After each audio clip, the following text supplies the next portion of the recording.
Olá, hoje eu estou aqui para falar para você sobre uma filosofia oriental que mudou radicalmente a minha vida há 12 anos atrás e que pode te ajudar a ter uma vida mais plena, a melhorar o relacionamento consigo mesmo e as suas relações interpessoais. Eu estou falando sobre algo chamado Tantra. E eu sei que essa palavra muitas vezes causa algum desconforto ou mesmo dá uma ativação interna ou vontade de desligar esse vídeo. Ou talvez você se sinta ainda mais interessado.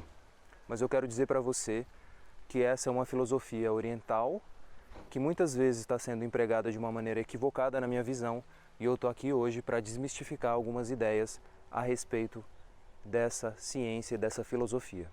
Então, antes de tomar qualquer atitude, eu peço para você assistir até o final esse vídeo e tirar as suas próprias conclusões, se isso pode te ajudar ou não.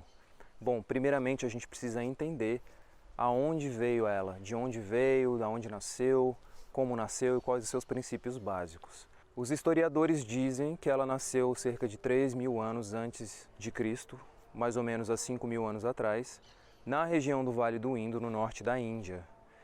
E eram pequenas tribos que viviam em comunhão com princípios femininos, ou seja, elas tinham uma maneira de viver matriarcal, bem diferente da maneira como a gente vive em sociedade hoje. Muitas dessas pequenas tribos cultuavam o feminino, a fertilidade e a conexão com a vida, com a potência, com a energia da criação, com a energia de vida. E se você pensar em princípios matriarcais e femininos, aceitação, receptividade, amorosidade e compaixão são princípios que permeiam essa filosofia e ciência. Além disso, o Tantra tinha uma visão de como viver a vida, de como enxergar o universo, de como experimentar a conexão aqui nesse plano com a existência. Um dos princípios básicos dessa filosofia e ciência era a não divisão entre inferior e superior, ou seja, não existe diferença entre matéria e espírito. Se você tem esse corpo, se você tem os 5 sentidos, essa é uma maneira de explorar a sua consciência através da realidade, de experimentar a realidade com total presença, inteireza e intensidade, e utilizar isso a favor de expandir a consciência. Portanto, o Tantra não nega a experiência física aqui nesse plano, e por isso ele não nega a sexualidade.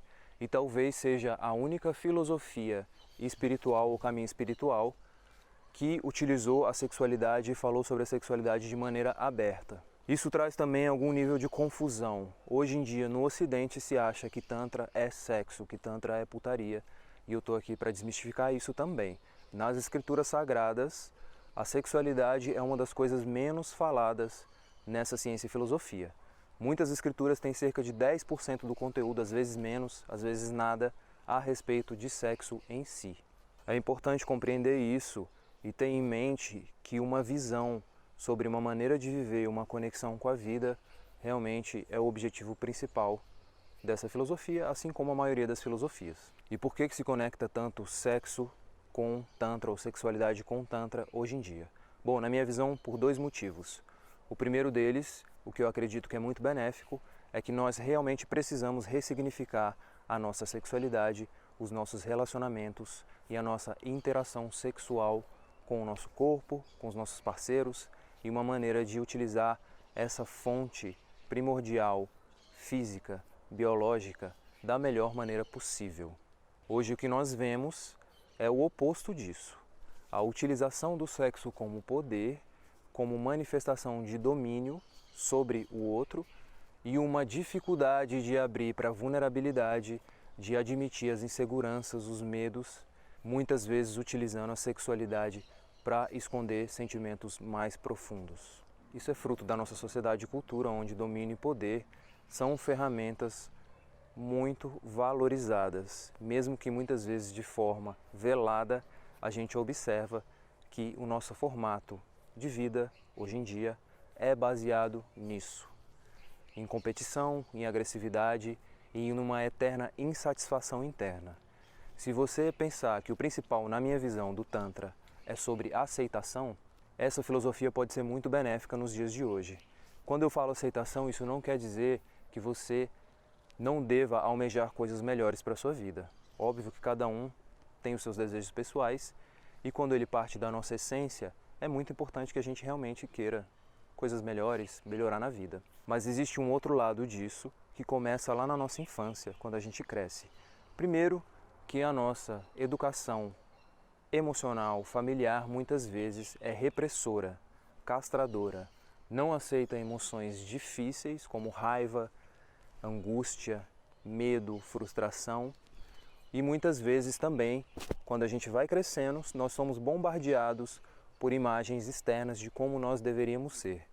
Então existe um modelo da mulher perfeita, um modelo do homem perfeito, a mulher que é magra, que não tem celulite, que é sensível, que é forte, o homem que faz a barba com tal equipamento, que é forte, que ganha bem, é viril, que transa durante horas. Tudo isso causa um imprint que gera uma tensão interna mental e que faz com que a vida seja um estresse constante em busca de algo que não satisfaz a nossa essência. Essa, na minha visão, é uma das maneiras e uma possibilidade desse conhecimento ancestral oriental ajudar você e eu a ter uma vida mais plena, mais relaxada, com aceitação das nossas dificuldades, das nossas sombras, dos nossos sentimentos, das dores e também dos nossos anseios e daquilo que é mais importante dentro da nossa essência.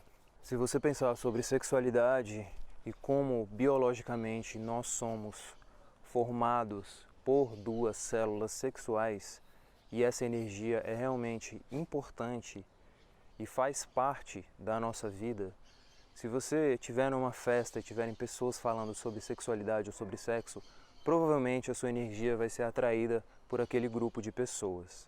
Esse é um assunto cativante, que é um mistério e que deveria ser explorado de uma maneira mais profunda. Na sua dimensão básica, a sexualidade é biológica, ela é reprodutiva, animal e visceral. O Tantra não reprime esse tipo de energia, mas ele traz consciência para essa energia e tem o objetivo de transformar e de subir, experimentando novas formas de consciência e de relação com a energia vital sexual.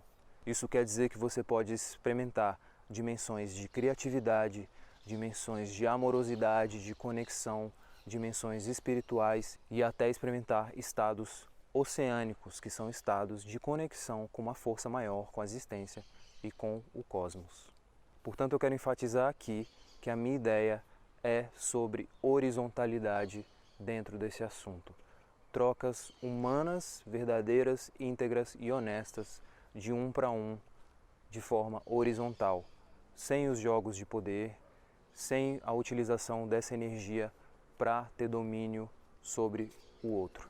Provavelmente, se você colocar essa palavra no Google, talvez você fique até assustado com o que aparece.